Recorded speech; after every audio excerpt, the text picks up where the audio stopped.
Hello, my name is Josh, and this is my testimony. To be honest, life was pretty cushy, pretty good, pretty epic.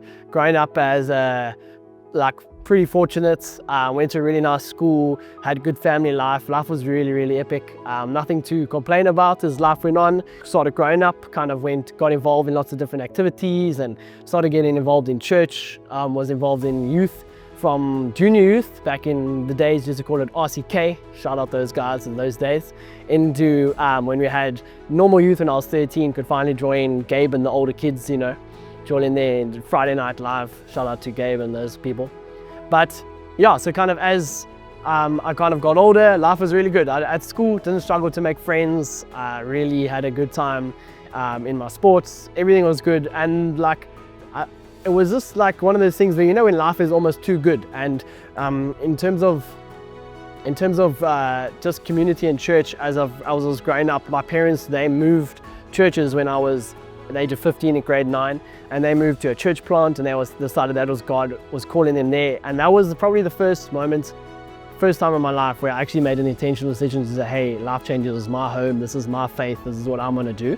And I think that probably, in hindsight, was such a pivotal moment in my life, because making that decision in grade 9 set me up for, I believe, success later in life. I think that was me just saying, hey, I'm choosing this for myself. I'm not hinging off my parents, not piggybacking off that, because literally a year later, as I said, life was really, really good. Things were going super well, and then all of a sudden, out of the blue, literally a complete slap in the face, my parents sat us down one day and just described that they were gonna be separating through a whole bunch of unknown reasons at the time. And it was just almost when life pulls the wind out of the sails, stops you dead in your tracks and just says, hey, life's real, things are going down. And it was from that moment that all of a sudden my nice cushy Christian family life at home went pear-shaped, belly up. You can, whatever terminology you want to put it there. First thing I did, I got off the phone, I got into my phone and I called my youth leader. I called him and I said, hey bro, I need to speak. And I think from that moment, I realized that in a community setting, community is probably so important. I think I can honestly say that being in church community in that moment, it brought me into the space of shucks, life is ridiculous, life is all over the place, but God and community has got me. And I think him being so eager, so keen to meet me in that day, I think did something so incredibly powerful for my little heart when I was 16. It just showed me, number one, that there were people who cared about me, but I think number two, that God's church and God's plan for community and the world is so crucial.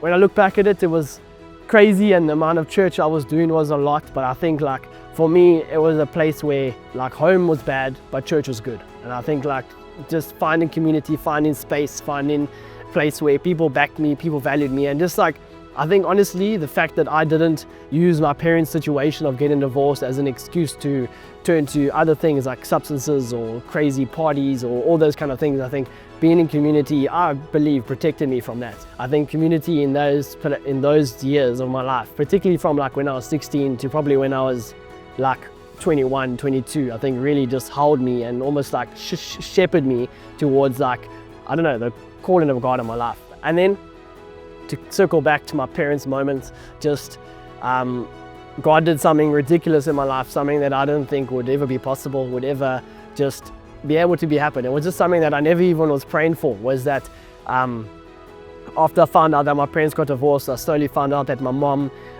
was involved in an affair, and it was quite an awkward moment because I was like, oh, who's this guy? I'm gonna go beat him up. And I found out it wasn't a guy, it was a homosexual affair. And it was just this ridiculous moment of chaotic confusion that started happening over and over, in this journey of trying to figure out, how do I navigate this? How do I deal with this? But thank God that he came in and intervened in my story and did something beyond me. I don't even think now, even talking about it, that I can even figure out how he did what he did. But God is so good, and he somehow, through the chaos, through even years of figuring it out, and of family situations and stories and circumstances, he eventually pulled my parents back together. It came to a moment where my mom and my dad sat us down in the same living room, that they just sat us down and told us that everything was being falling apart. They came and they said, hey, we're actually going to reunite. We're actually going to commit to that moment. And I think for me in that moment, it was such a weird full circle moment, but I think I realized that from my shoving away of all my trauma, I realized in that moment that shucks, I needed help. And I think this is where, again, like community is so important. Just the fact that like I had a church community who, number one, I could process stuff through, but also number one, pointed me to say, hey Josh, like you need help, you need to get help, you need to get healing, you need to actually like deal with this properly. Because I remember just sitting in that moment, I was just like, oh my gosh, like my parents are getting engaged and I'm so not excited. The ultimate climax of my testimony and community was when my parents got remarried. It was this really epic moment when right here in the church at Life Changes, my parents committed themselves to each other, and it was just this moment where I stood in front of like, I must have been like 300, 400 people. I don't know how many people it was, and people online, but it was just this moment of just like me just saying, shucks, God did something here. And I think I'm so grateful that, number one, like God did a miracle. I mean, without him, nothing of it would have ever been possible. Nothing would have happened either. But I'm so grateful that I stood there fully convinced that the power of the local church is to hold and protect people in the deepest, darkest pits of their life. Yeah, when I think back to my life, I think back to just how God has intervened, and I think probably like one of the best decisions I ever made when I was in grade 9. And it's weird because that's probably when I was most immature in my life, was when I decided to say, hey, I'm making Life Changes my home. And I just think like my encouragement to anyone is, if you are kind of thinking about it, if you are kind of like on the fence saying, hey, should I not, I want to encourage you, like, don't think about it, just do it. I think like, yeah, you might get offended, you might get hurt, you might rub up against people, but those are all beautiful things, because when a community is centered around the gospel of Jesus Christ and they're committed to serving his kingdom, like that stuff is like dust in the wind. It blows away and you just see Jesus and what he's planned for your life, and it's so good for you at the end of the day. So that's my story. I hope I said everything.